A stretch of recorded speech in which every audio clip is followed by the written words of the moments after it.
cuando leemos la Biblia? ¿Cómo la aplicamos al contexto de nuestro diario vivir? Ahora, en una discusión amena y de pura enseñanza, conversamos con el pastor y teólogo Moisés Román en Biblia para Hoy. En Biblia para Hoy, la encomienda para el pastor Moisés Román es el famoso personaje de Jonás. Así es. Cuando lees su libro en el capítulo 2, él tiene como que una oración de arrepentimiento espectacular. Continúas leyendo el libro, donde en ese capítulo 2 él le da las gracias al Señor por su misericordia, por haberlo salvado, sacado del Seol. Es una oración espectacularmente hermosa. En el capítulo 4 hace otra oración donde está bien molesto, con mucho coraje, deseando hasta la muerte. Sí. Todo lo que encierra eso, ¿verdad? Como nosotros muchas veces, por un lado, en nuestro servicio a Cristo, así como Jonás, reconocemos su misericordia, ¿verdad? Su amor, su gracia. Amén. Pero para aplicación personal, Señor, qué bueno que no me mataste, qué bueno que me salvaste, qué bueno que fuiste como fuiste conmigo. Pero aquel que me la hizo, arráncale la cabeza. Ese contraste, ¿verdad? Que muchas veces nosotros tenemos. Y si nosotros hoy muchas veces tenemos todavía la actitud de Jonás. Moisés Román en la Biblia hoy. Hace muchos años atrás yo tuve el privilegio de tomar exégesis del libro de Jonás con uno de los profesores en ese campo muy extraordinario del Antiguo Testamento. Y él hacía unos planteamientos sobre Jonás que yo los voy a hacer al final de lo que pueda decir sobre él. Porque obviamente la intención de la asignación de ustedes es comparar y contrastar a Jonás, tal vez del siglo V antes de Cristo, siglo VI antes de Cristo, compararlo con la gente del siglo XXI después de Cristo. Exacto.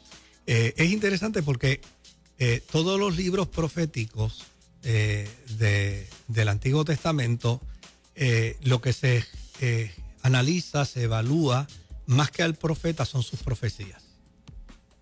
El libro de Jonás no se ve tanto dentro del contenido como un libro profético, porque en lugar de hablar de las profecías de Jonás, que es una sola, de aquí a tantos días Nínive va a ser destruida. Eso era todo el argumento profético de Jonás. No se analiza tanto el argumento profético, sino la vida del profeta, el carácter del profeta, la conducta del profeta, la soberbia del profeta. Da la impresión de que alguien quiere escribir la historia de Jonás para refutar el egocentrismo religioso de alguna gente, para refutar esa postura en la que para mí deseo todo el bien de Dios, pero para mi prójimo que se lo lleve el diablo. Es esa intención la que uno ve a través del libro de Jonás. Y por el otro lado está la intención que me parece que es la médula de toda la narrativa del libro de Jonás, es demostrar que Dios es un Dios de misericordia para con todos los seres humanos. Dios tiene misericordia con el que es bueno y tiene misericordia con el que es malo. Dios es misericordioso con el que le sirve y tiene misericordia con el que no le sirve. O sea, la misericordia de Dios y la bondad de Dios está bien establecida en la Sagrada Escritura. La voluntad de Dios es que nadie se pierda, sino que todos procedan al arrepentimiento. Así es que Jonás es ese personaje que es el profeta de Dios en ese momento, y desde luego hay una nación, Nínive. La gente de Nínive era perversa. De hecho, los ejércitos circunvecinos de otras naciones, de otros pueblos, le tenían terror al ejército de Nínive. El ejército de Nínive se especializaba en tortura. Ellos sabían torturar a los seres humanos con una especialidad increíble, a tal punto que sabían desvestir la piel de un reo y dejarlo en carne viva, vivo. Y torturarlo de esa manera. Ellos jugaban con sus reos y hacían juegos olímpicos, y uno de los juegos que se describe dentro de la vida de los ninivitas era el que el gladiador tenía que demostrar no solo la certeza de enterrar la lanza, sino la fuerza para levantar al reo con la lanza hacia arriba. Y entonces iban en sus caballos, enterraban la lanza al reo y luego ahí mismo levantaban hasta que el reo, por el peso y la gravedad, pasaba por toda la lanza hasta su mano. Eran formas horrorosas la conducta de los ninivitas. Jonás no quería saber de ellos. Jonás no quería saber de ellos porque Jonás entendía que los ninivitas era la gente que ponía en peligro la calidad de su nación, la calidad de su pueblo. Ponía en peligro la seguridad de su país. Él decía, si un día los ninivitas se levantan contra nosotros, nos van a hacer mucho daño. Así que mejor que Dios los mate, que Dios acabe con ellos, que Dios los desaparezca del mapa. Y Dios, que conoce el corazón de Jonás, le hace una broma pesada. Lo invita a ir a Nínive. Y desde luego, cuando lo invita a ir a Nínive, Jonás se rehúsa a ir. Pero finalmente va. El planteamiento de la oración que tú señalas del capítulo 2 es un planteamiento, obviamente, porque reconoce la bondad de Dios en su favor. O sea, me ha sacado de la boca del gran pez, me ha evitado vivir la desgracia de ser tragado, consumido por un pez. Pues este es un Dios bueno. Pero cuando llega a Nínive y predica, da su oráculo de juicio. Si ustedes no se arrepienten, de aquí a pocos días Nínive será destruida. Inmediatamente el pueblo de Nínive se humilló, se arrepintió, pidió perdón. Es interesante que dice que allí ayunaron hasta los niños, ayunaron hasta los animales. O sea, es decir, hubo una humillación y una postración de todo el pueblo. Y esa es la tesis del profeta, la tesis del autor del libro. Cuando el amor de Dios es derramado a la vida de un pueblo y la misericordia de Dios es derramada a la vida de un pueblo y ese pueblo reconoce la gracia y el amor de Dios y se humilla, Dios comienza a levantar al pueblo y a bendecirlo. Pero ¿qué sucede? Jonás tenía una preocupación muy seria. Como profeta ha fracasado porque él entiende que él como profeta debió haberse reservado el derecho para emitir un oráculo de juicio, de condenación, no un oráculo de perdón, no un oráculo de misericordia, no un oráculo de nueva oportunidad para la nación de Nínive. Y como resultado de ello, él está, como diría el jíbaro, está envenenado con Dios. Y le dice a Dios, mira, yo ahora soy un fracasado como profeta, porque obviamente a Nínive a Jonás le interesaba más su calidad profética que servir como profeta con el corazón de Dios. ¿Estaba pensando más en su nombre? Estaba pensando en su nombre, estaba pensando más en su título, estaba pensando más en su nación.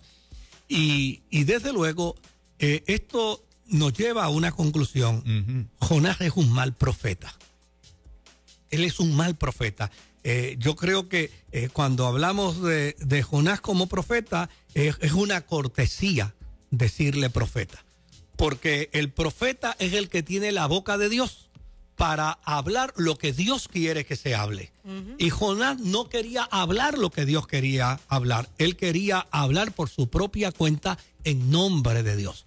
Y a mí me parece que si vamos a comparar y a contrastar, ya por ahí podemos entrar. Cualquier individuo que quiera hablar a su nombre, que quiera hablar bajo sus caprichos a nombre de Dios, es un Jonás en potencia. Y eso es peligroso. Es peligroso porque, a fin de cuentas, nosotros podemos tener posiciones contrarias con todo lo que es inmoral, con todo lo que es perverso, con todo lo que es pecado, con todo lo que es trastocar los valores, la experiencia de la fe. Nosotros podemos tener posición con respecto a la postura lésbica, a la postura homosexual, a la postura del adulterio. Nosotros podemos tener posición contraria a todos esos fenómenos, pero nunca se nos puede olvidar que como profeta la iglesia es la boca de Dios para anunciar la gracia, para anunciar la misericordia, para anunciar la compasión, para invitar al ser humano a arrepentirse. Jonás lo que quería era lo contrario, era que Dios destruyera a Nínive. Y quedó demostrado que Nínive tenía capacidad de arrepentimiento. Como queda demostrado hoy que cualquier individuo, por más rebelde que sea el evangelio, que por más contrario que sea en su conducta a los valores y a la fe cristiana, queda demostrado que en el corazón del ser humano hay un vacío que solo Cristo lo puede llenar. Y el día que entre en razón y vuelva en sí, descubrirá que para llenar el vacío de su corazón, Jesucristo es la única alternativa. ¿Qué debemos hacer con los Jonás del siglo XXI? Esa es la pregunta. Si muchas veces nosotros tenemos, Moisés, cuando yo veo un violador de un bebé, inmediatamente veo el juicio y yo no me salgo de la lista. ¿Verdad? Que a primera instancia tú dices en la reacción, merece la muerte. Sí. Cuando nosotros experimentamos en el 2001 el ataque a las Torres Gemelas, murieron más de 3,000 personas. Deseábamos con ansias que agarraran a los perpetradores para que los mataran. Aún siendo cristianos, no se nos ocurre una oportunidad de arrepentimiento y salvación y que conozcan al Cristo que nos cambió a nosotros. Me parece que esa es una reacción natural aún de nosotros como cristianos. Sí, lo es. Nos parecemos bastante a Jonás. Claro, y fíjate que Dios le dio la misma oportunidad que Dios le dio a Nínive, se la dio a Jonás. Porque fíjate lo interesante, Dios lo manda hacia Nínive y Jonás se va para España. Si tú observas bien, Nínive queda hacia el este y España queda hacia el oeste. Es decir, Jonás prefiere caminar hacia donde cae el sol que en lugar hacia donde nace el sol para la esperanza. Y eso, pues a mí me parece que es tan acto de desobediencia en Jonás como la conducta de Nínive. Pero Dios le dio una oportunidad. Jonás es víctima del juicio de Dios, porque obviamente dice que Dios envió un pez, se lo tragó el pez. Entonces, Dios tiene misericordia de Jonás, lo saca del pez y el tipo empieza a glorificar y a bendecir a Dios, pero no puede entender que Dios tenga misericordia de los niños, que Dios tenga misericordia de los infantes, que Dios tenga misericordia de los ancianos de Nínive, inclusive de la gente que se estaba humillando ante la presencia de Dios. Así que si uno compara y contrasta, Jonás fue bendecido por una segunda oportunidad. Sin embargo, no quiere que Dios tenga para Nínive una segunda oportunidad. Exacto. Y eso nos topamos hoy en día con gente así. Se les olvida que fueron adictos, se les olvida que fueron alcohólicos, se les olvida que fueron adúlteros, se les olvida que fueron fornicarios, que fueron gente de mal. La gracia de Dios los alcanzó, el perdón de Dios los alcanzó, pero hoy en día se les olvida que ese mismo perdón y esa misma gracia de Dios también puede alcanzar a otros como ellos. Y yo vuelvo de nuevo a insistir, el espíritu de Jonás no debe ocupar un lugar en el barco. El espíritu de Jonás debe ocupar un lugar en las aguas. Cualquiera que tenga el espíritu de Jonás no cabe en el barco de Dios. Hay que tirarlo por la borda y hay que hacerle saber que no puede estar en el barco, porque a fin de cuentas nosotros estamos ante un Dios de gracia, ante un Dios de misericordia, ante un Dios compasivo, ante un Dios de las 1001 oportunidad. Por eso es que yo concluyo que Jonás es un mal profeta. Es un mal profeta porque el profeta en el lenguaje hebreo es aquel que tiene, etimológicamente, aquel que tiene la boca de Dios para hablar. Y nadie que hable solo condenación, solo juicio, solo destrucción, tiene la boca de Dios, porque la voluntad de Dios es que la gente se arrepienta, es que la gracia de Dios toque al corazón de ellos. Y qué maravilla sería poder hoy, en esta tarde, donde tal vez haya gente que se siente la gente más mala, que se siente la gente más miserable, que se siente la gente que dice, Dios puede salvar a cualquiera menos a mí por todas las cosas malas que yo he hecho. Pues qué bueno poderle decir que así como Dios me alcanzó a mí, también tiene interés de alcanzarle a usted. Pastor, y aunque la profecía sea hablando del tema de las profecías, aunque sea para corrección, aunque sea para instruir, siempre es con amor, ¿verdad? Porque a veces escuchamos profecías del desastre, que la persona se siente culpable, se siente mal y encima de eso recibe una profecía que lo va a hundir más. Hasta donde yo conozco, aunque sea para corregir, siempre Dios lo hace con amor. La profecía es de corrección, es de corrección, porque a fin de cuentas los ministros, los cristianos, no tenemos que implicar a Dios como un Dios que castiga, porque a fin de cuentas el ser humano no recibe el castigo de Dios, el ser humano recibe el castigo de su propia consecuencia. Las consecuencias. Son las consecuencias. No es Dios que lo está castigando. Es que a fin de cuentas, si metes el dedo en el receptáculo y hay electricidad, vas a recibir la descarga. Pues si desobedeces las leyes y las reglas de Dios, vas a recibir consecuencias de esa desobediencia. No necesariamente tenemos que mirar esto como un juicio de Dios para matar, para destruir. No, es que esa es la consecuencia. Dios ha establecido leyes y las leyes de Dios son para seguirse, para observarse. Quien las desobedece, quien las desacata, recibe las consecuencias. Pero el mensaje de la iglesia es anunciar precisamente las leyes de Dios. Exacto. Pero cuando el pecador reconoce, cuando el pecador acepta, necesitamos entender que la gracia y la misericordia de Dios también debe ir sobre ellos. Yo viví una experiencia que me enseñó mucho hace unos años atrás cuando algunos políticos de este país fueron enjuiciados, fueron encontrados culpables, y yo me di a la tarea de evangelizarlos y me di a la tarea de atenderlos pastoralmente. Yo recibí crítica inclusive de gente que hasta cerraba sus púlpitos para que yo no les predicara más por el hecho de que yo había tenido compasión y misericordia de gente que no era de su ideal político. Pero hoy me queda la satisfacción, después de 20 años, todavía ver a esas personas sirviendo al Señor, adorando al Señor y agradecidos de que la gracia y la misericordia de Dios les alcanzó en el peor momento de la vida. Que debemos llegar, ¿verdad? Porque, perdón, si no, estamos siendo como Jonás. Si Dios nos envía algo y no estamos llegando hacia donde se necesita precisamente que ese evangelio sanador llegue, entonces, ¿cuál es el trabajo que estamos haciendo? Si no hay un acto que se parezca al corazón de Dios, que es un corazón perdonador, redentor.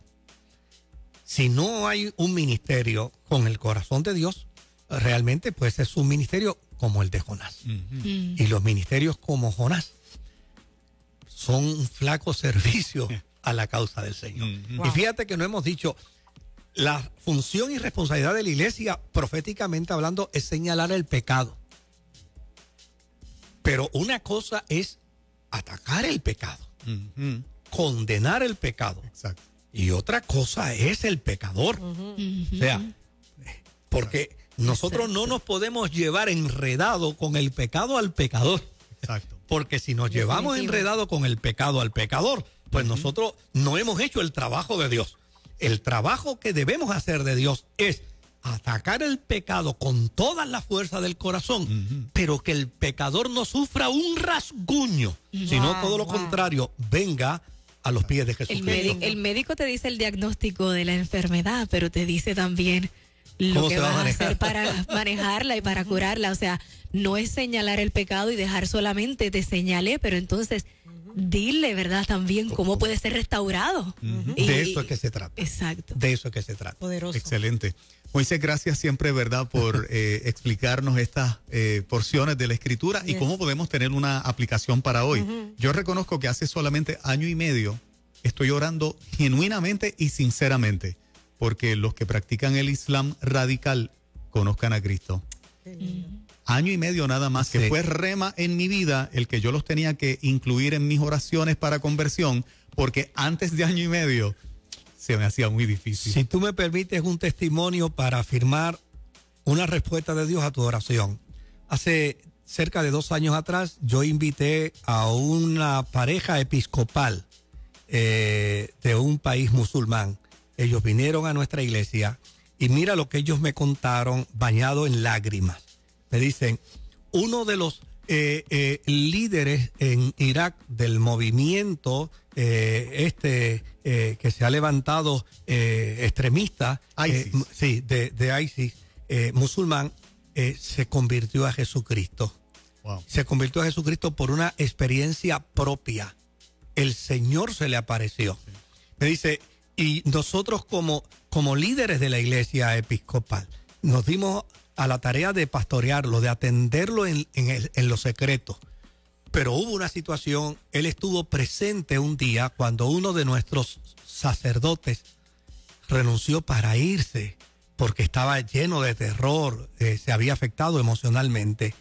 Y cuando ese sacerdote planteó que se quería ir y abandonar su responsabilidad ministerial, este muchacho de ISIS se puso de rodillas, levantó sus manos al cielo y dijo, Dios, la responsabilidad que él no quiere seguir asumiendo por su temor, por su afección emocional, dámela a mí. Wow. Él quería, sin ninguna preparación, él quería ser el pastor de la iglesia episcopal de esa nación. Y te estoy hablando de hace yo no creo que llega a año y medio precisamente de esa experiencia. Wow. Se están convirtiendo cantidad de personas del movimiento de ISIS, se están convirtiendo, y lo que es extraordinario es que se están convirtiendo sin que nadie les predique. Sí. Con experiencias propias y particulares con el resucitado. Así es, Dios se les está revelando. Amén. Moisés Román con nosotros, ¿dónde pastoreas y cómo la gente puede llegar allí? Pues mira, nuestra iglesia está en la carretera 21, en el kilómetro 4.7. Esto es muy cerca del Hospital Metropolitano. Y el teléfono, pues para pedir información sobre nuestra iglesia es el 793-1777. Allí estamos. Moisés Román con nosotros. Gracias, Moisés. Me los bendiga el Señor. Amén.